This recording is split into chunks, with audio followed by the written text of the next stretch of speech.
Just give a thumbs up in the chat box so that I know if I'm audible before we start. Okay, thank you, Fazila.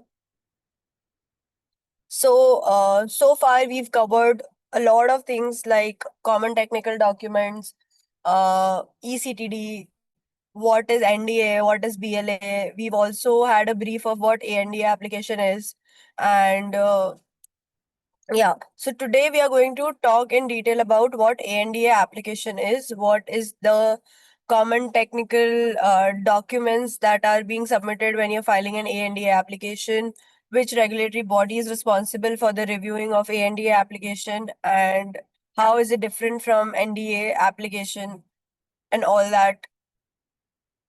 So we'll be dividing this class in two sessions. So today we will be covering introduction of generics, ANDA application, and bioequivalence. In the later class, we'll talk about patent exclusivity and a few case studies to better understand what ANDA application is. Right? So by the end of this class, you should be able to explain what an ANDA is and why it exists, and understand how the ANDA pathway differ from NDA and 545(b)(2). Also, you'll be able to describe the CTD module structure for an ANDA submission and what bioequivalence mean and how it is demonstrated. Like I said, in the next session, we will talk about patent exclusivity and case studies of ANDA approvals and failures. Okay, so before we start with ANDA, let's just quickly revise what generic drugs are and why they are important in the pharmaceutical market. Right. So, a generic drug is a pharmaceutical product, as we all know, that is identical in dose strength and route of administration, quality, performance characteristics, and intended use to a brand name drug. Basically, take for example, Pfizer is manufacturing a drug called Lipitor with an API called atorvastatin. Then it is a brand name drug which is being sold at a higher price in the market as compared to the generics of the same API, which is being manufactured by different countries, different companies like Teva or Sandoz, etc. So, generic drugs is an important aspect in the pharmaceutical industries because it provides you the affordability, the accessibility, the healthcare cost saving, and encourages the innovation because when innovators know that they'll have patent protections before generics can enter, they invest more confidently in new research. Okay, so let's just revise what we've talked currently. First thing, generic is a pharmaceutical product which is similar to a reference listed drug. Uh, we only have to establish that the generic drug is equivalent in bioequivalence to the reference listed drug. Okay, generic is important because of the affordability. Generics are typically 80 to 90% less costly than the brand name drugs. Second of all, the accessibility that the generic drug provided. For example, if a brand name drug's patent expires, patient can still have access to the treatment because generic drug would be available in the market.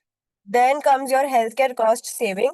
So, when we talk about healthcare cost savings, US alone saves billion of dollars annually through generics. Okay.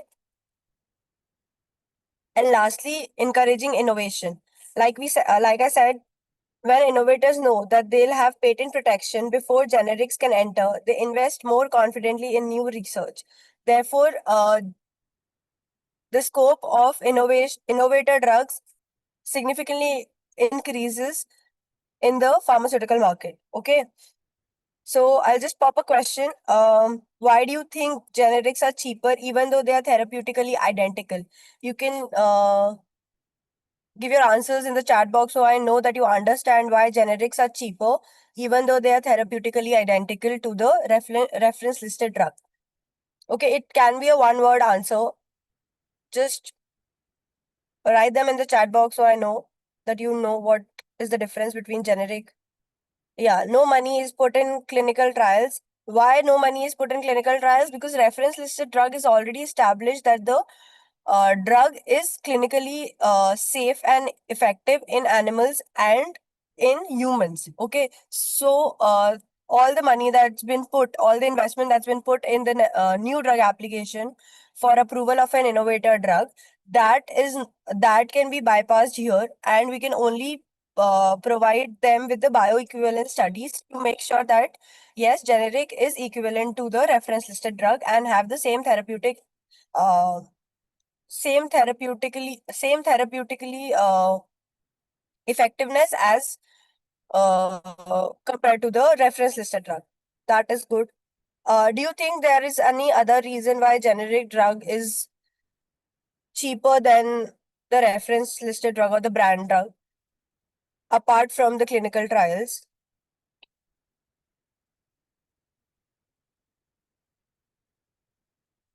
Yeah, that is no sponsor is involved. Yes, that is correct. There's one more factor that defines or that ensures that generics are cheaper, which is that there is competition among multiple generic companies. Not just one company, there are multiple companies who enter the market with their ANDA applications to get approval for the generic drugs. So, because the generic drug market competition is so high, companies are now manufacturing generic drugs at a lower price as compared to what generics were priced at previously. Okay, so take for example, previously, for one brand name drug, there were only two companies in the market who was manufacturing the generic drug. So the prices varied accordingly. But now we have multiple companies fighting for the same generics to be introduced into the market. Therefore, the prices of the generics have reduced significantly. And that's why it makes generics more cheaper and affordable. Okay, it's not clinical trials is one aspect of why generics are cheaper. Second is no sponsor involved, and the third one is multiple generic companies involved in the manufacturing of the drug, therefore reducing the prices of the generic drug. Okay, so that was what are generic drugs, why generics are priced less as compared to the brand name drugs, and why generics are important to the patients and in the pharmaceutical industry, right? So, I hope the generic world is clear to everybody. Moving on to the regulatory basis of the ANDA. So, when we talk about generics, how are generics introduced into the market? They are introduced by filing an application known as ANDA application. So to file that ANDA application, there are certain regulatory basis on which the ANDA application can be submitted. Okay, so the first one is your 545J, which is a legal foundation of the ANDA. It was introduced Waxman amendments which aimed to balance two goals. The first one was to encourage innovation through patent protection and exclusivity for new drugs, and second to promote timely entry of low cost generics after patent expiry. Okay, so the legal foundation of ANDA is found in your section 545J. When I say 545J, it's specifically for ANDA applications. There are other sections 5B, which is for refer to 545J of the US Federal Food and Drug Cosmetic Act, also known as FDNC Act. Again, it was introduced by the Hatch-Waxman amendments, which aim to balance two goals. First, encourage innovation through patent protection and exclusivity, and secondly, to promote timely entry of low-cost generics after patent expiry. We will talk more about Hatch-Waxman amendments in the next class when we'll talk about patent exclusivity. So here I've just briefed you about what Hatch-Waxman amendments aim to do and why it was introduced. So based on the regulatory basis, we further submit the ANDA application. So now we'll start what ANDA application is, why is it called ANDA, and what are the bioequivalence studies that's been carried out, right? So, first of all, ANDA stands for Abbreviated New Drug Application.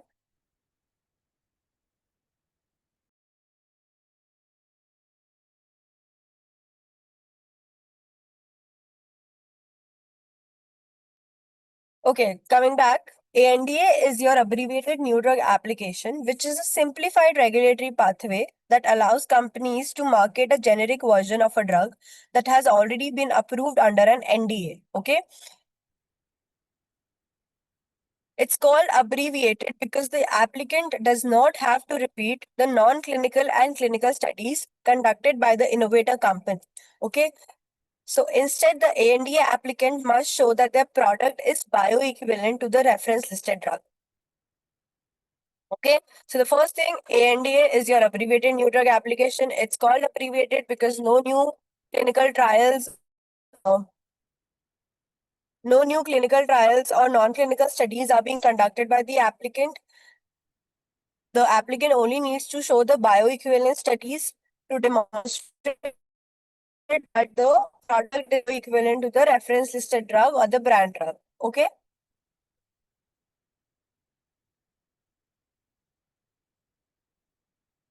Okay. Before the comparisons, let's talk about the regulatory authorities involved in the in the review or the approval of the ANDA application. So in US FDA, there is a department called OGD department, which is Office of Generic Drugs, which is responsible to review the ANDA application. In India, we have CDSCO, which handles similar submissions under the similar biologics or generic drug framework. And or in Europe, we have EMA, which follows generic application under Article 10.1 of Directive 2001/83 EC. So when you browse through how applications are being submitted, you'll come across all these directives and to on respective regulatory body websites like USFDA or EMA website, and you will understand what these directives mean. Okay. Okay. So moving on to the differences between the NDA and ANDA. In the slides here, I've only differentiated between the NDA and ANDA application, but we will also subsequently talk about 505(b)(2) application and how it is different from NDA and ANDA application. Okay. Okay, so let's start with the differences between NDA, ANDA, and 505(b)(2). Okay, so first is your NDA application. NDA is your new drug application. ANDA is your abbreviated new drug application, and 505(b)(2). We'll talk about it as we move on with the differences. So the first difference, the first significant difference between the three applications are uh, for NDA, all the data related to the safety, efficacy, and the chemistry, manufacturer, and control is required to be submitted in your common technical dossier under all the modules, module 3, module 4, module 5. All the data related to your safety, efficacy, and CMC needs to be submitted when you're submitting an NDA application.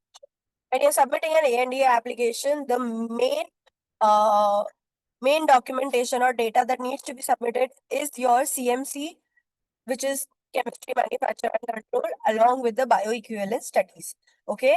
And lastly, for 505(b)(2), you only have to submit some partial new data and the reference data in your 505(b)(2) application. The time and cost when it comes to NDA, ANDA, and 505(b)(2. So, NDA, the time for an NDA can vary up to 8 to 12 years, and it's very expensive. But when it comes to abbreviated new drug application, the time period is 1 to 2 years with very low cost. And for 505(b)(2) applications, the cost and time are in between the ANDA and NDA applications. Okay. Take for example, NDA for Keytruda, a drug manufactured by Merck, was approved, and it took more than 8 years to get approval. When we talk about ANDA, Atrova statin tablets were manufactured under generic or ANDA application by Teva, and the approval took around a year or two to be marketed in the market. Okay, and the last one, 505(b)(2), which is your for example, extended release metformin. It took around 4 to 5 years to get approval in the market. So, what is the difference between 505(b)(2)? Only the route. Take for example, route of administration is changed. For example, metformin was previously introduced through oral routes. But in application, they have introduced it to dosage form, where they have started manufacturing the injection form of metformin instead of the tablet form. Okay, so that's why 505(b)(2) application is being submitted if there's any change in route of administration or dosage form, etc. So that's difference between NDA, ANDA, and 505(b)(2). Conclusion of this differences is that ANDA takes the least amount of time and cost for getting approval, because NDA has taken the significant amount of time to approve that innovator drug. Okay, so I'll just ask you a question and you decide whether which type of application needs to be submitted on the prompt that I'm giving you. If a company wants to market a nasal spray version of an existing oral tablet, which pathway do you think applies? A nasal spray version of an existing oral tablet, which pathway? NDA, ANDA, or 505(b)(2)? No. Please hear my question again. If a company wants to market a nasal spray version of an existing oral tablet, which pathway do you think it applies?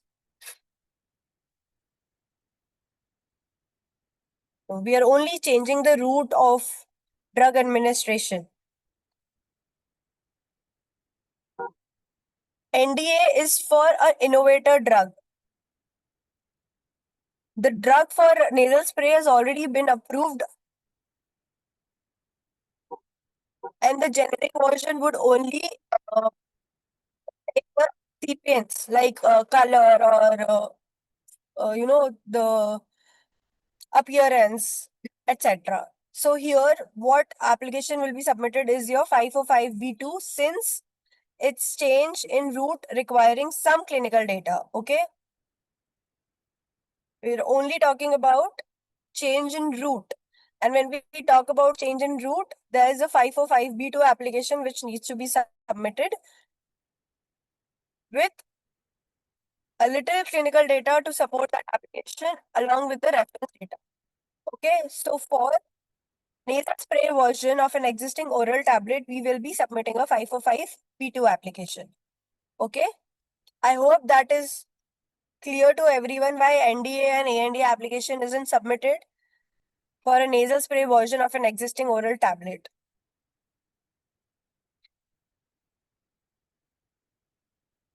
Moving on to the ANDA dossier structure. Okay, here I have summarized the A&D approval process. First, you have to identify the reference listed drug, find an FDA approved drug to compare. Then the same active ingredient, strength, and dosage can be used with a slight change in the excipient formulation to develop the generic drug. Establish the bioequivalence studies, compare the absorption rate to the reference listed drug, and then submit the ANDA to the FDA. Okay, in FDA, the application would be reviewed by the Office of Generic Drugs, which is also referred to as OGD. They will be the final authority to review the application and give the verdict if the application can be approved or will be rejected, or if there are any changes that needs to be done before the application gets approved. Okay, so that is your basic ANDA approval process. Okay, so before we start with bioequivalence, the core of ANDA, we will quickly talk about the ANDA dossier structure. Like we've talked about NDAs or BLAs, There is also there's also a dossier structure for submitting your ANDA application.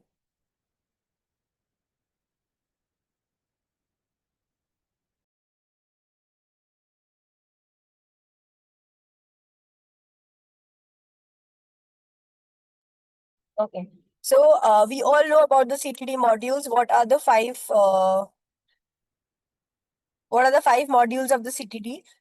M1, M2, M3, M4, and M5. When you're submitting an NDA application, you have to submit all the data that's been required under all the five modules. But when we talk about ANDA, we will only be focusing on the module 3 and bioequivalence in module 5. We will not be submitting any data under module 4, which talks about clinical trials, which talks about animal and human clinical trials.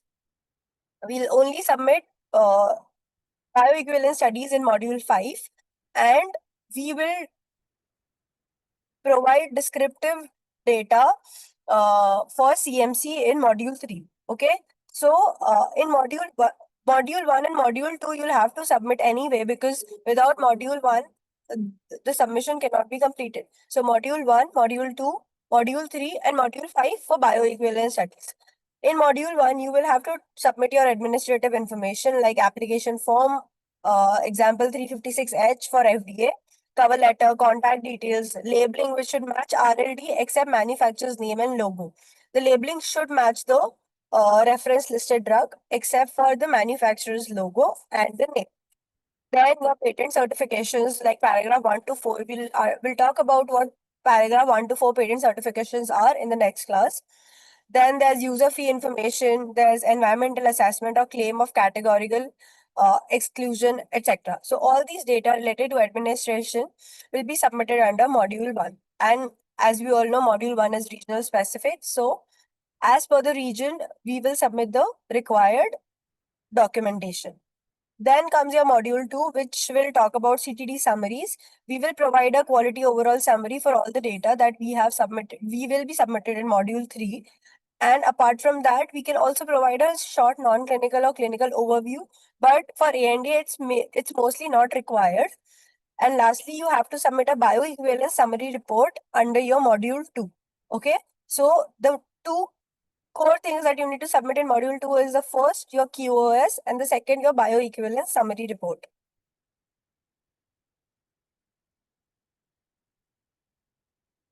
The third module, module 3, for quality chemistry and manufacturing and controls.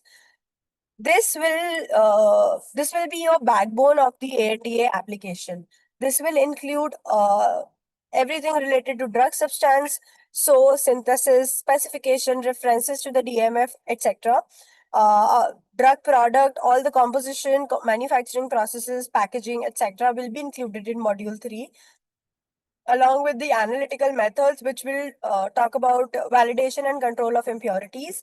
Then the stability data, 6-month accelerated study and 12-month long-term studies are performed, and the data for the same are submitted under stability data in module 3. And lastly, batch records, 3 validation batches are uh, are studied to demonstrate reproducibility, and that data is also submitted under your module 3 batch records. Okay. In module 4, we are not submitting any data because for ANDAs, the drug is already proven safe in animals and humans.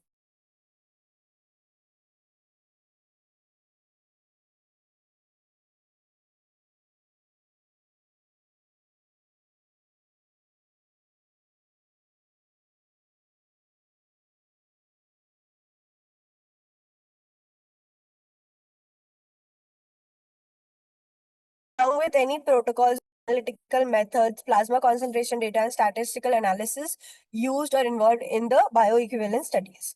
So everything except for module 4 will be submitted in ANDA application. Okay. So module 1, module 2, module 3, and module 5.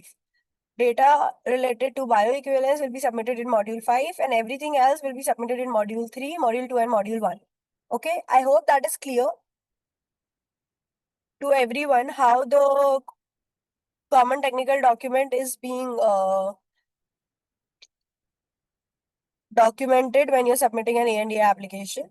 Module 1, 2, 3, and Module 5, only bioequivalence studies, right? If there are any doubts in the CTD module, you can ask them in the chat box, and then we'll move forward with the bioequivalence, the core of ANDA. I'll give you a minute to go through everything. If there's any question, just pop them in the chat box. We'll take that question up and then we'll move to bioequivalence studies. I don't want uh, to proceed without, if you still have any doubts related to the ANDA. In India, ANDA is submitted to CDSCO or both FDA and CDSCO. See, when we are talking about generic drugs in India, CDSCO is the regulatory body which will review and approve the ANDA application and not the FDA. Okay, FDA will only approve for generic drugs in US, right? For NDA, we can submit the applications to the FDA. That's not a problem. But for ANDA, we will be submitting the applications only to the CDSCO. Okay. Okay. Are there any other questions?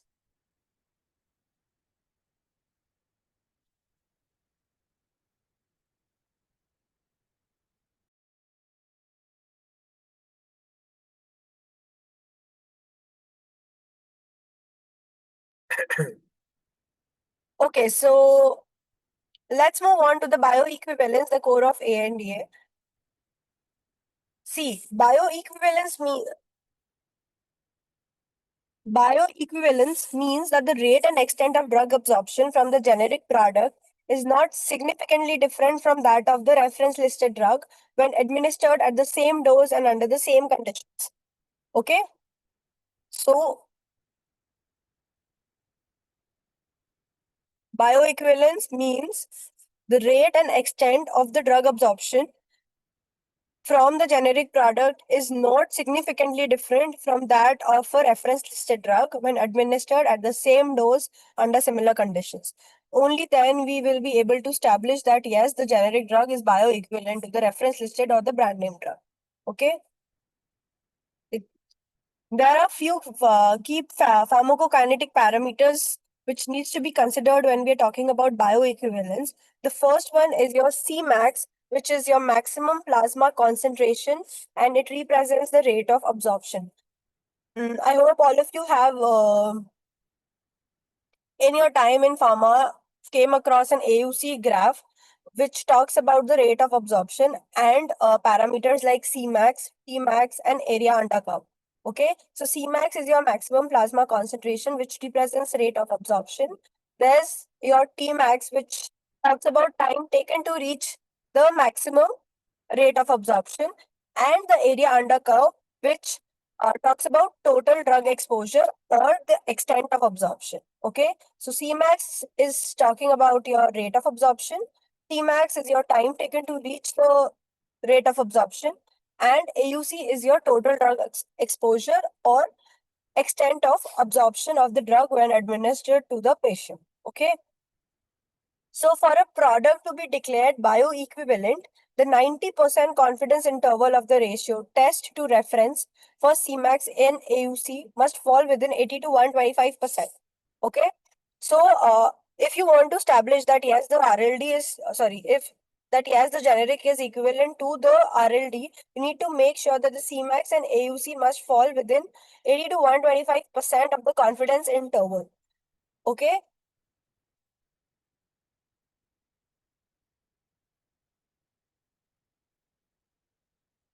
So, okay. So that's about bioequivalence. Now we'll move to the study designs or the type of bioequivalence studies. The first one that we'll talk about is your in vivo studies, which is conducted in healthy volunteers, usually aged 20, usually 24 to 36 participants are involved in vivo studies, and the design to perform that study is a two treatment or two period or two sequence crossover. Okay, it can be conducted under both fasting and fed conditions for certain drugs. Okay, 2 by 2 crossover, which in which subject receive both test and reference product. For example, a generic atorvastatin is compared to branded Lipitor by measuring plasma concentrations at timed intervals. Okay, so what we are talking here is we take around 24 to 36 participants, which are healthy volunteers. We subject them to both test and reference drug product under fasting or fed conditions. And then, for example, atorvastatin. For atorvastatin, we will compare the plasma concentration of the drug at different intervals in the healthy volunteers. We'll check if the reference listed drug or the brand drug is showing the same plasma concentration. Sorry, generic drug is showing the same plasma concentration as the brand drug. Okay, if that is established, then your in vivo studies are uh, good to go uh, for the bioequivalence data that you'll be submitting in your ANDA application. The second study that we conduct is in vitro studies, also known as biowaivers, which is used when in vivo. Okay, when we don't have to perform in vivo studies, we can always go and fall back on the in vitro studies or biowaivers. This is mostly done for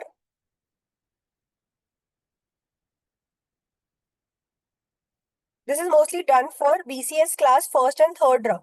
BCS is your biological classification system, class 1 and class 3 drugs. Okay, based on dissolution testing in three media, for example, pH 1.2, 4.5, and 6.8, we match the dissolution profile and assume the bioequivalence.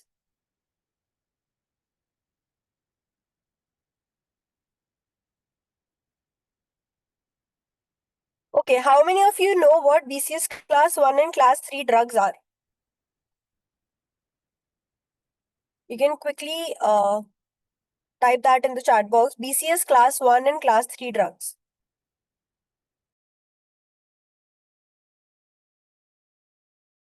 Yes, so BCS has four classes, your class 1, class 2, class 3, and class 4. When we talk about class 1 and class 1 is yes, high solubility and high permeability drug, and class 3 is your high solubility and low permeability drug. So we perform in vitro studies for class 1 and class 3 drugs. Okay, yes, that's correct.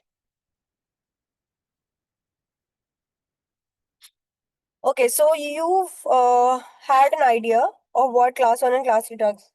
Very nice. Okay, so two types of studies will be conducted, in vitro and in vivo. In vivo for healthy volunteers in both fasting and fed conditions, and the study design would be 2 by 2, where subject will receive both test and reference products. And there will be in vitro studies where we can skip in vivo studies. We will fall back to the in vitro studies or bio waivers, and we'll do study for class 1 and class 3 drugs based on dissolution testing in three medias for with pH ranging from 1.2, 4.5, and 6.8. If the dissolution profile matches, bioequivalence is established or assumed. Ki yes, the RLD and the generic drug is bioequivalent. Okay.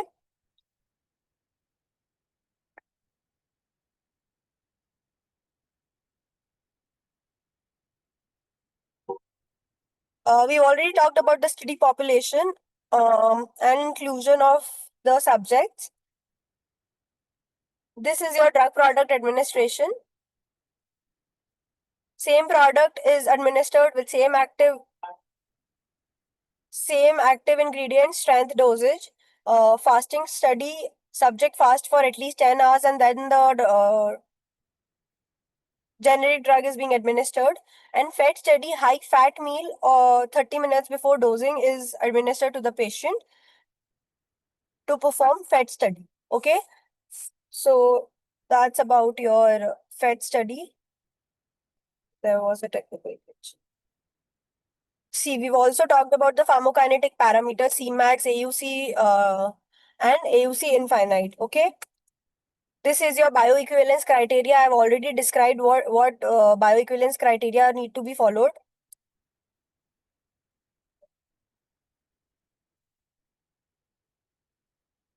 See, acceptance range is 90% CI within 80% to 125%.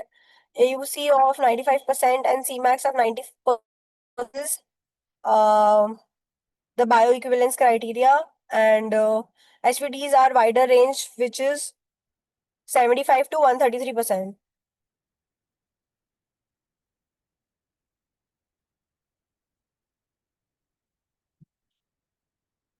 And then these are your analytical methods which are used to conduct bioequivalence studies like LCMS.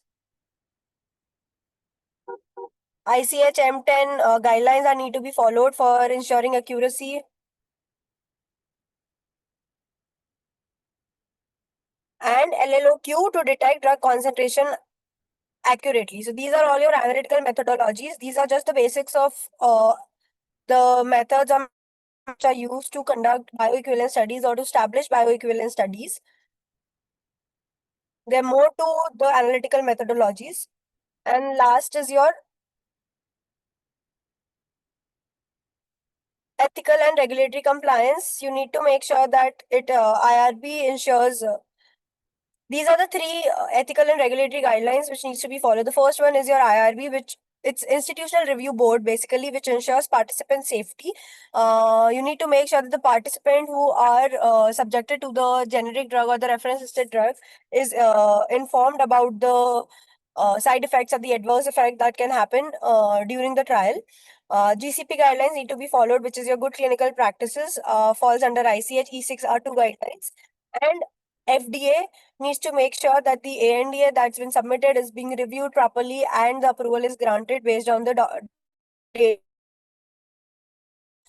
that's submitted. If there are any discrepancies, the FDA comes back to the manufacturer, talks about the loopholes, and the manufacturer address that, resubmit the application, and proceed with the application. Okay, so these are your ethical and regulatory compliance when we talk about ANDA application. Before we summarize the class, let's just talk about a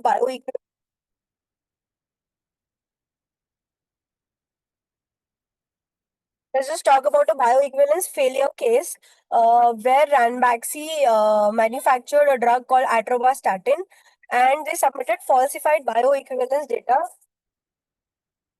to the FDA. The FDA found data integrity issues and issued a warning letter to Ranbaxy, which resulted in import alert on its Indian plant, causing delayed approval and loss of trust. So bioequivalence isn't just science. Data integrity and compliance are equally important when you're submitting an ANDA application.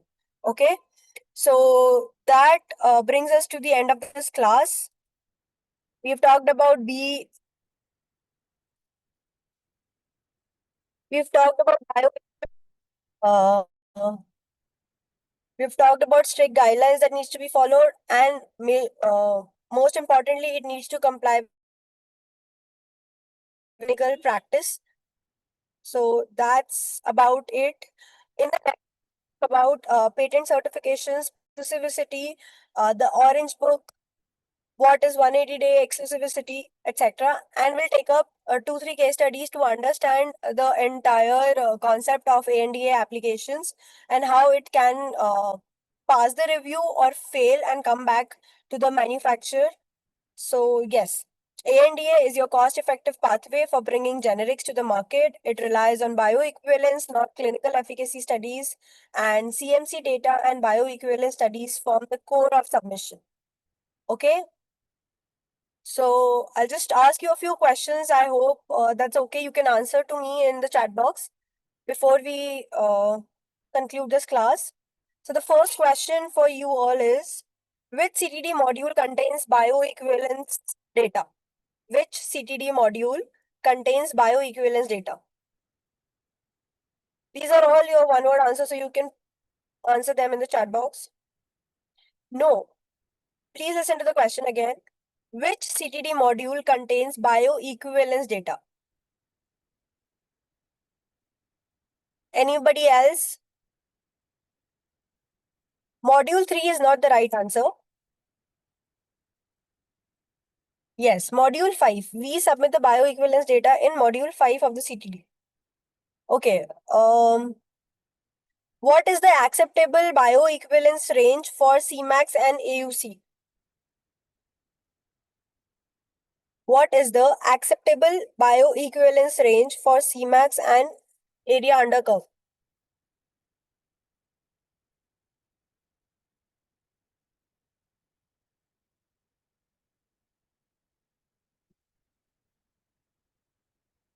It's 80% to 125%.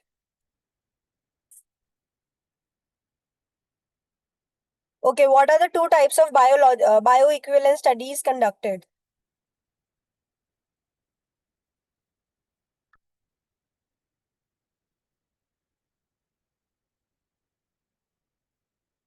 It's in vivo studies and in vitro studies. Okay, so that brings us to the end of this class. I hope everybody had an interactive session today and all the concepts are clear. If you have any questions, you can always ask them in the next class. I'll conclude this class. Hope you have a good day. Thank you so much.